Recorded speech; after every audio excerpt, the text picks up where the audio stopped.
সুপ্রিয় শিক্ষার্থী, সবাইকে শুভেচ্ছা এবং অভিনন্দন। আজকে আমি আলোচনা করব ধ্বনি বা বর্ণমালা বিষয়ক কিছু গুরুত্বপূর্ণ তথ্য। যেমন আমরা প্রথমে যদি আমরা ধ্বনি সম্পর্কে বলি, কণ্ঠ নিঃসৃত আওয়াজকে ধ্বনি বলা হয়, অর্থাৎ ধ্বনি হলো মৌখিক রূপ, আর ওই ধ্বনির লিখিত বা সাংকেতিক চিহ্নকে বর্ণ বলা হয়, বর্ণ হলো লৈকিক রূপ।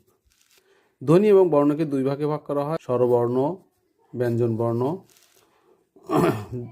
এইবার আমরা একটা বিষয় দেখছি যে ধ্বনি এবং বর্ণের গুরুত্বপূর্ণ যে তথ্যগুলো সেটা আমাদের জানা দরকার। যেমন বর্ণমালা হচ্ছে একটি, তারপরে বর্ণ হলো 50টি, পূর্ণমাত্রা ওই বর্ণের পূর্ণমাত্রা হলো 32টি, অর্ধমাত্রা হলো 8টি, মাত্রাহীন হলো 10টি। প্রথম বর্ণ গবেষক ছিলেন আশুতোষ ভট্টাচার্য এবং খোদাইকারী ছিলেন পঞ্চানন কর্মকার।